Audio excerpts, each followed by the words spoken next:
Pencil सभी ने इस्तेमाल की होगी और बहुत सारे लोग अभी भी इस्तेमाल कर रहे होंगे। जो भी चीज़ इस्तेमाल होती है उससे कोई ना कोई बनाता तो है।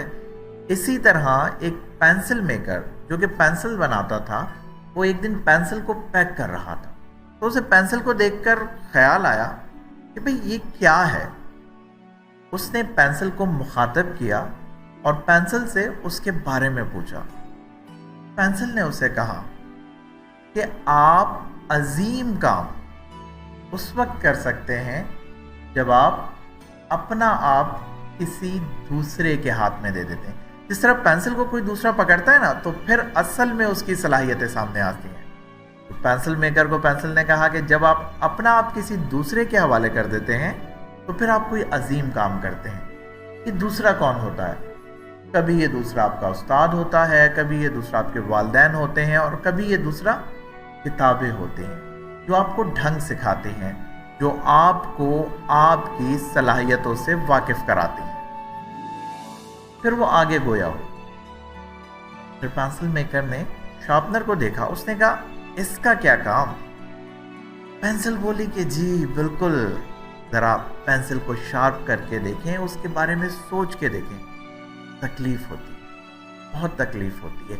इसी तरह जिंदगी में बहुत से मसाइल, मसाइब, मुश्किलात आते हैं जो आपको तकलीफ देते हैं, लेकिन उस तकलीफ के बाद आपका आइंदा आने वाला वक्त बेहतर हो जाता है। जैसे पेंसिल शार्प होने के बाद दोबारा लिखने के काबिल हो जाती है। फिर पेंसिल मेकर ने उस इरेजर की तरफ, जो पेंसिल के बिल्कुल दूसरे सिरे पर होता है, रबड़ की तरफ तवज्जो दिलाई कि इसका क्या फायदा।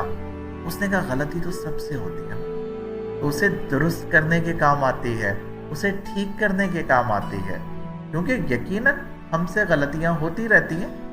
उनको दुरुस्त करने के लिए कोई ना कोई तो तरीका होगा, और वो तरीका ये है कि उस गलती को रब करें और आगे फिर ठीक से शुरू कर दें।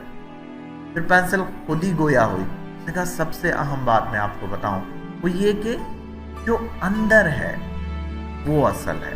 पेंसिल के अंदर क्या है? वो सिक्का है। अगर वो सिक्का ना हो तो पेंसिल की हैसियत कुछ भी नहीं। पेंसिल की पहचान वो सिक्का बनता है। तो वो कहने लगी, जो कुछ आपके अंदर है, जो कुछ आपकी असल है, वही आपकी पहचान है। उसका मुजाहिरा मायने रखता है। तो अपने अंदर को पहचाने और उसका इजहार करें। फिर पेंसिल कहने लगी कि मैं जहां जहां इस्तेमाल होती हूं वहां वहां निशान छोड़ती हूं।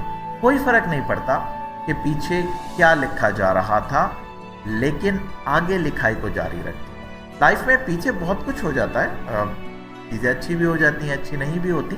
तो जो कुछ हुआ है उसके साथ साथ आगे बढ़ते रहें और आगे बढ़ते रहें। यहाँ आकर पेंसिल खामोश हो। क्यों?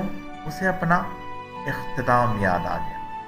एक वक्त आता है, पेंसिल शार्प होती है और फिर ख़त्म हो जाती है। लेकिन इसके बाद उसने कहा कि जब भी ख़त्म हो जाती है, उसकी लिखी हुई चीज़ें ख़त्म नहीं होती।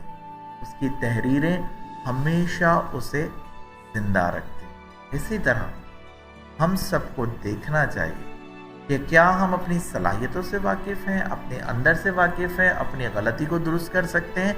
क्या हमने अपना आप किसी के हवाले किया है?